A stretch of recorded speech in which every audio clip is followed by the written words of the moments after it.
Hello everybody, welcome to the Railsplitter Athletics Report. We are closing down with the month of October as we rapidly approach the end of the 10th month of the year. Only about the second full month of Lincoln Memorial University Athletics. Of course, first month was September. We're right in the midst of positioning for the final regular season standings in both soccer and volleyball right now. South Atlantic Conference Championships coming up for cross country.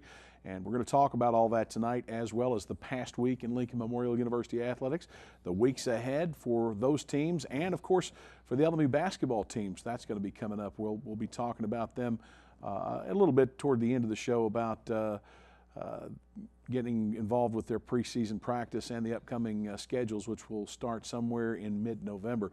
Our guest tonight is Benny Collins of the Lincoln Memorial University tennis programs. We're going to be talking about his recruiting season, his all-fall season, his spring season, and maybe even some hunting season. That's coming up next here on the Railsplitter Athletics Report.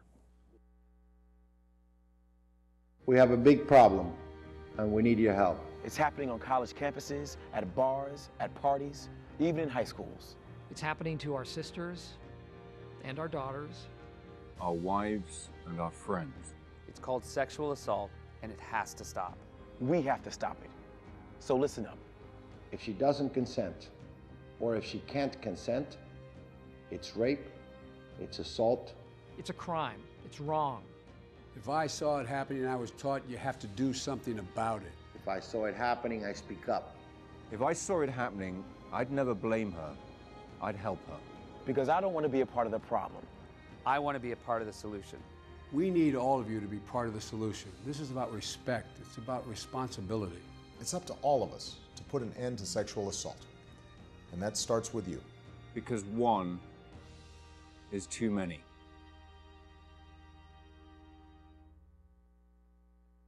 Hey everybody! Heart disease affects 1 in every 3 women in America, but you can fight back.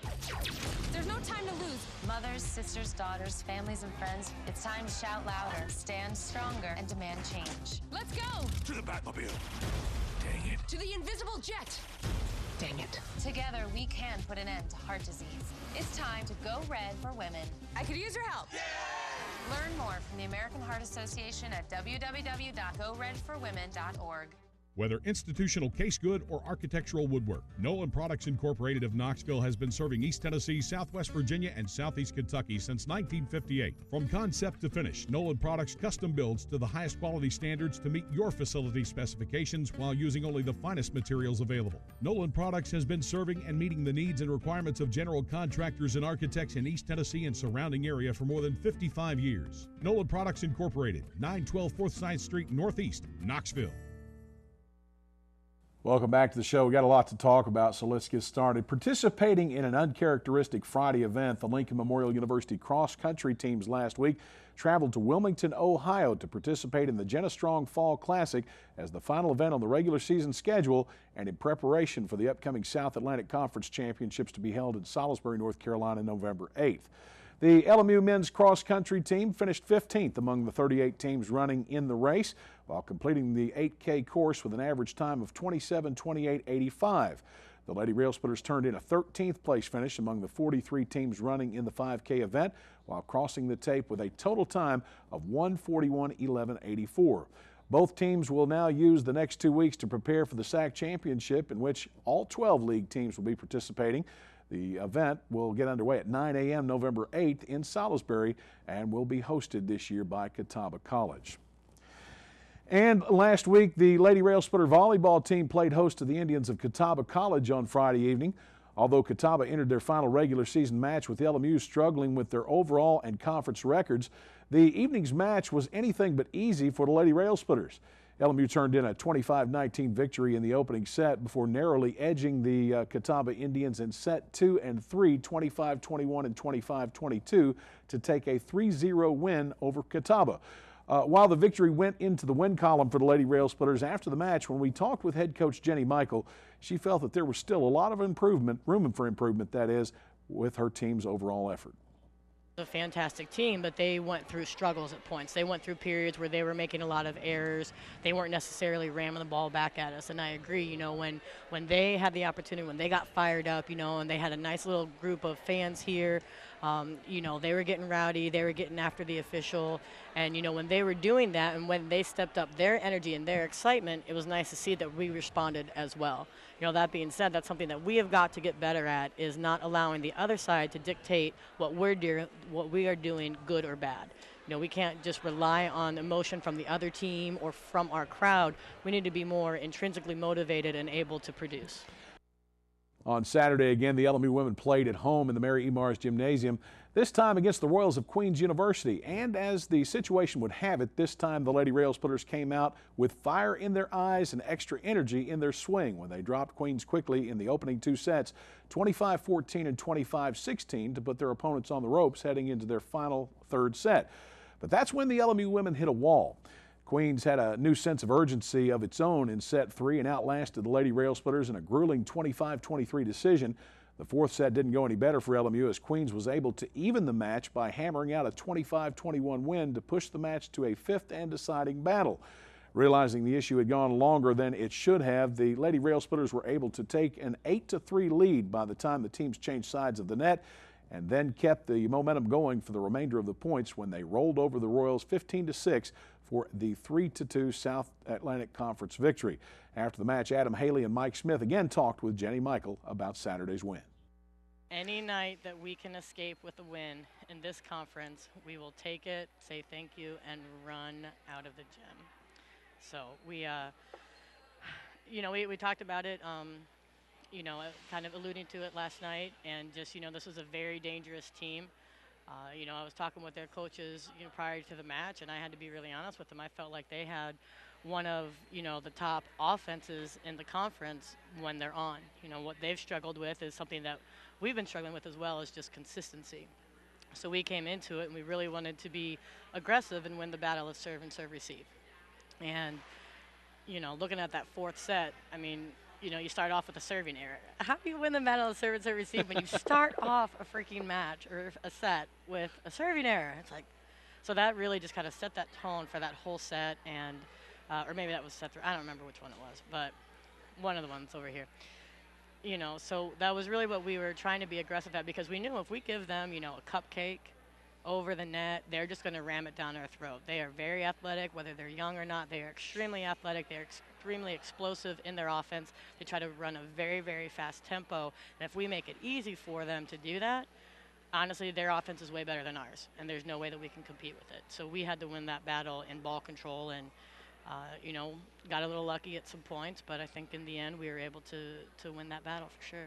Coach, Tuesday evening, Michael and her team traveled over to nearby Mars Hill, North Carolina to take on the Lions of Mars Hill College.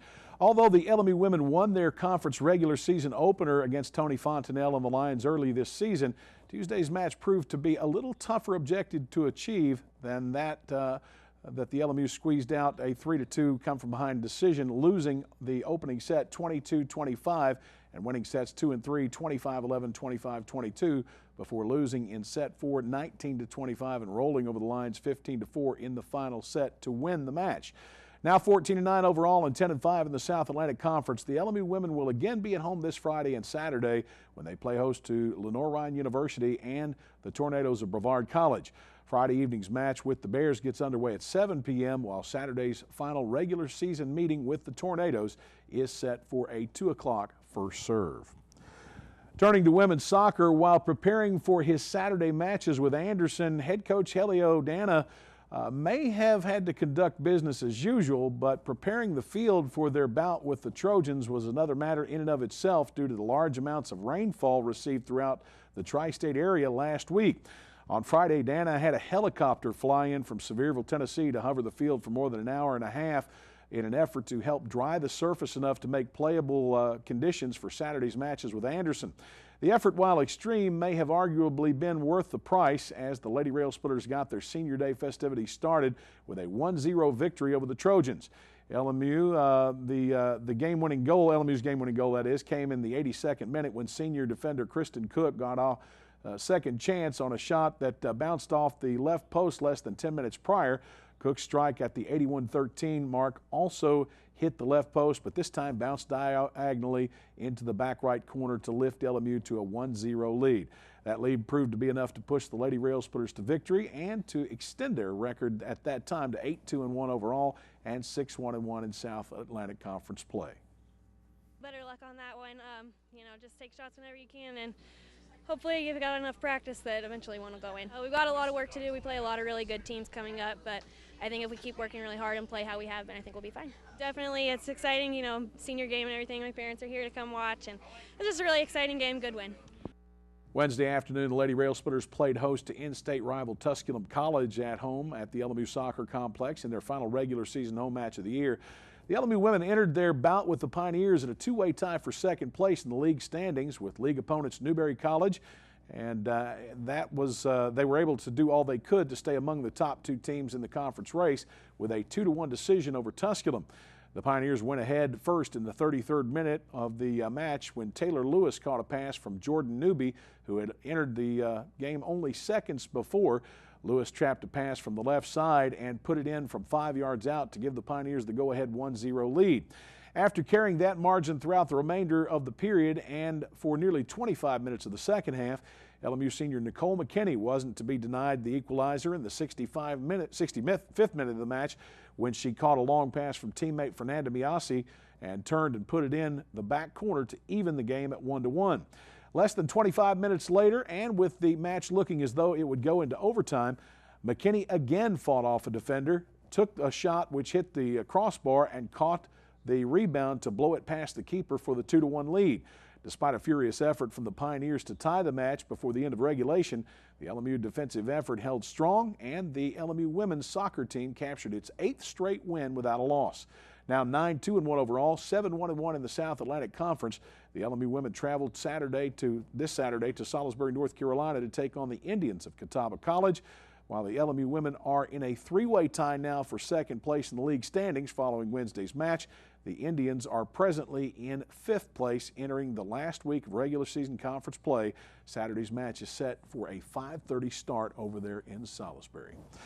And following Saturday's women's matchup with Anderson, the Lincoln Memorial University men's soccer team had less than optimum field conditions for their conference matchup with the Trojans. In the final match of the afternoon, Yinkala Wall gave the Railsplitters a boost early and put the Trojans under the sword when he fired a shot from more than 25 yards out off the right side to put the LMU men ahead 1-0 a little more than 7 minutes in. After carrying the lead throughout the remainder of the half and into the intermission, the Railsplitters' Lucas Coro gave LMU a 2-0 cushion in the 47th minute, less than a minute and a half into the second half, scoring unassisted. Anderson's Andre Carl was able to get the Trojans on the board only minutes later when he used teammate Magnus Larsson's pass to score on a long shot, but the Railsplitter defensive effort wouldn't break, and the remainder of the match they were able to hold the Trojans and come away with the 2-1 win to improve to 7-3-2 overall and 4-2-2 in the South Atlantic Conference. Yeah, remember I said this so many times, the distance between hell and heaven, and you know, I mean, at the same breath that you can say Tusculum is fighting for the top 4 spots, they are also fighting to even make the tournament. So this is how every point, every win, same for us. I mean, without this win here, we're looking at possibly being at the bottom in the tournament. So I'm taking one day at a time, but it's good to get this win because now at this time, we're in hosting points for the first round of SAC. Wednesday afternoon, the Railsplitters played host to the Pioneers of Tusculum College. Lincoln Memorial entered their only regular season meeting with Tusculum tied for 4th place in the league standings, while the Pioneers were simply trying to keep their playoff hopes alive as the 8th place team with a 3-4-1 conference mark. From the opening of the match, play was indicative of what has been exhibited when the two East Tennessee rivals have squared off in the past.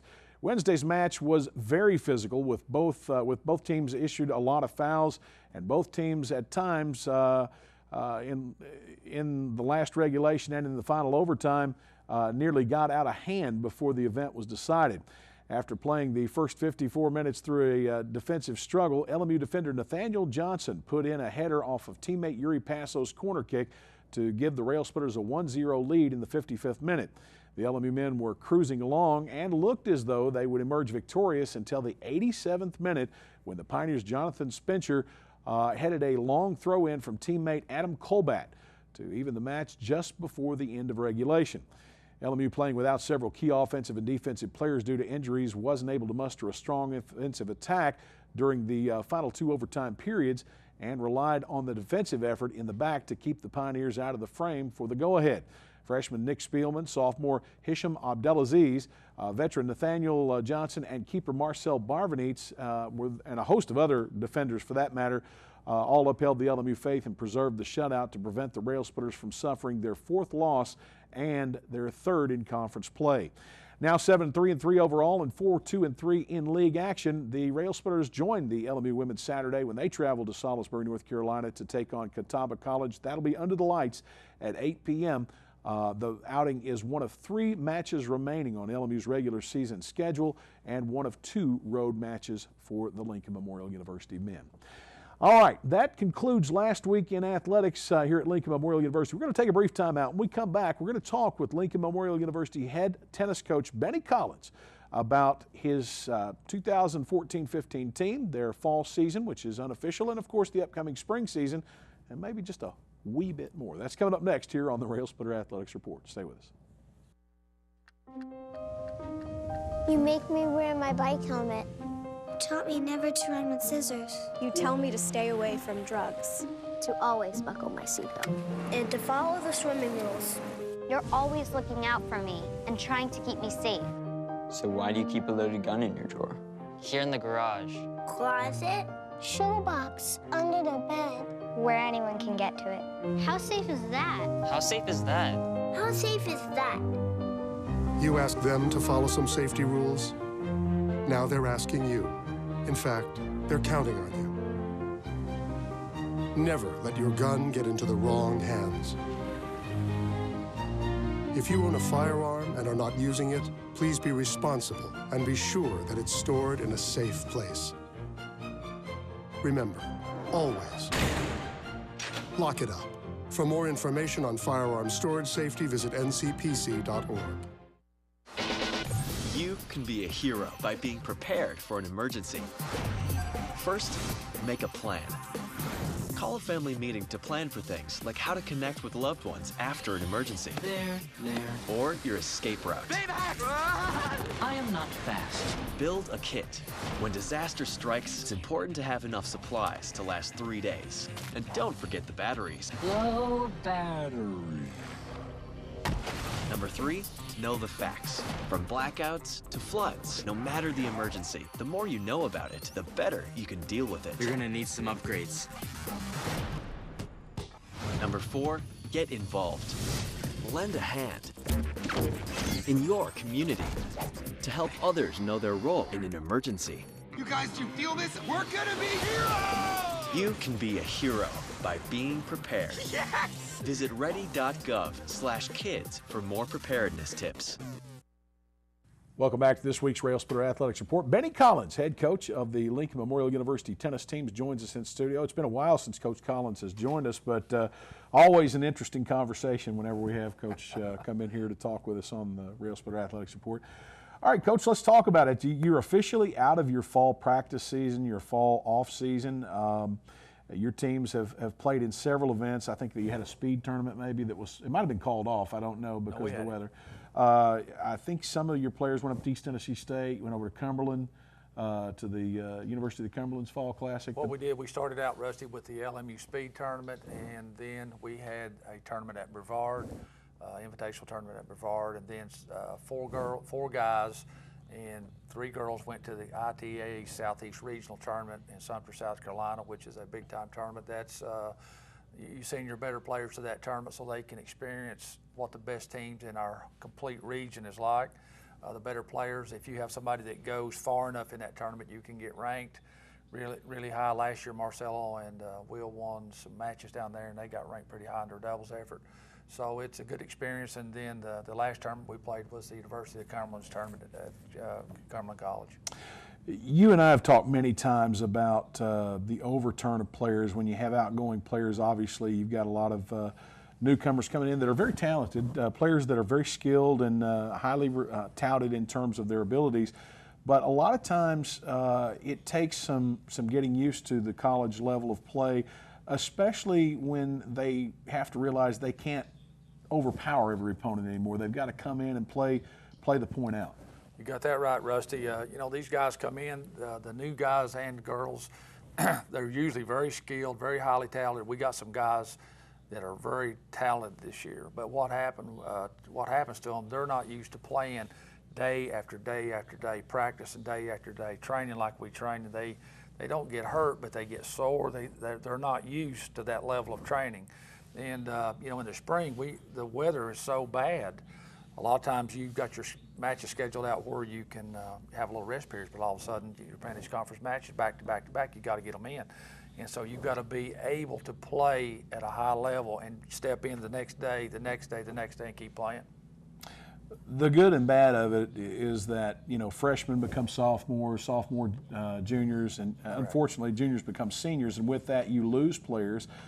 We've lost some great players over the last few years to graduation. They've gone on to bigger and better things in terms of their life career, which may be around tennis, may not, but ultimately they've received their degree, they've graduated, they've moved on. So when you lose a player like that and you've got the lineup returning, do you as a head coach, with the monies that you're given, do you look to replace the top of the lineup? Do you look to replace those individuals that you've lost in positions, whether it be on down in the middle of the group, say at the 2, 3, or 4 spot, or 5 or 6 spot, or do you just look to better the team as a whole? What you do is you try to bring in the very best players you can possibly get. You're trying to bring in a player. Each player you bring in, you desire that player can be #1. You're looking for players that can beat players on your team. You're looking for better players than what you've ever had, you know, and it's tough to get that sometimes. You are in an age of collegiate soccer here at Lincoln Memorial. I'm sorry, I beg your pardon. Collegiate tennis here at Lincoln Memorial. Got soccer on the brain. We broadcast so many this year, where it's an essential factor for a coach to recruit internationally. You can no longer compete specifically with players from Southeast Kentucky, Southwest Virginia, Northeast Tennessee, or for that matter here in the United States. I mean, a lot of those players that you're able to get or that you'd like to get go Division I, and being at the Division II level, there's a lot of kids overseas that you can find that simply want to come to the collegiate level in the United States. You know, I looked on the websites, the national championship team that won it last year, the team that won our conference championship, and it's almost a 99% international squad from men and women, you know, and the level of tennis worldwide, you know, we're drawing from a worldwide pool of players, not just local kids, not just kids from the United States. So what you have to do as a coach, if you're going to compete and win, you've got to do as the Romans do. So, I mean, you've got to go out there and get the very best talent you can find. You know, I try to recruit local talent, but a lot of times the better players go D1. If they're that good, they can go to a D1 school. It's normally a state school, and they can go there very cheap. If they don't get a full ride, they can get, you know, it's very cheap for them to go there, and that's where they go. All right, Coach, a couple minutes left in this segment. Let's talk about, okay, you've seen the fall season. You've seen what your team can do, what they need to improve upon. You've seen what needs to happen before the spring season. That's the one that counts. Let's talk about what's going to happen between now and the spring schedule. You got just a little under 2 minutes. We are in our 8-hour week workout now. We're out of our fall season, so what we got going on now is we have weightlifting 3 days a week. We get in there and we lift weights. That takes up 3 hours, so that leaves us 5 more hours. So we have 2 hours of skill work per week that we can do as a team on the court in specific stations. So we're out there 2 hours a week getting our skill work in, and then we condition, run, and we have a new weightlifting coach, which probably everybody knows. He's doing a tremendous job. He's getting our kids stronger. You know, it's a win-win deal for everybody. Everyone is in the weight room. We're not got one guy out today, 2 guys out tomorrow. Everybody's there every single day that we have it scheduled. So we're getting stronger as a team. This will cut down on injuries. You know, in the past 2 years on the men's team, we've been plagued by injuries. We've just been plagued. So hopefully this will turn that injury situation around and will really help us. So once this is over, Coach, obviously you'll go through your 8-hour week conditioning and weightlifting program. You'll break coming up shortly for the Christmas break. It's not that far away, really, not that when you far think away, about it. Right. come back for spring semester, you're immediately into the grind and preparation. Correct. For you, in between that period of time, I know that there's other seasons that kind of fall into play, and those are, we got to put those priorities up there. We got about 30 seconds, Coach. We're talking about deer season and duck season. No. My daughter's having a grandbaby. Forgot about that one. It's baby season this year. It's going to be grandbaby season for me, so all that goes on the back burner. So it's the grandbaby. Suzanne watching this one, I'm sure, from up there in the Pikeville, Kentucky area, and we want to congratulate her on that occurrence. I feel sorry for you and the child having to put up with this man for a grandfather, but things are like that sometimes. Coach, thanks for joining us. Hey, thank you. All right, we're going to take a break, and we'll be back. This is the Railsplitter Athletics Report. At Citizens Bank, we're different from everyone else. We've proudly served business communities of Northeast Tennessee since 1912 and have security you can count on. We offer the convenience of internet banking, excellent loan services on various types of loans, cash management, and small business banking at all of our convenient locations in Harrogate, Tazewell, New Tazewell, Bean Station, and Morristown.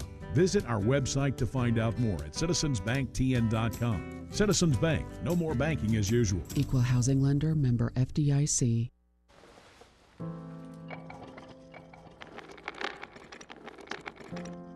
Maybe he's really focused. Hey, Michael. Michael. Maybe he likes spinning the wheels. Maybe he just loves trucks. Maybe he's just being a boy.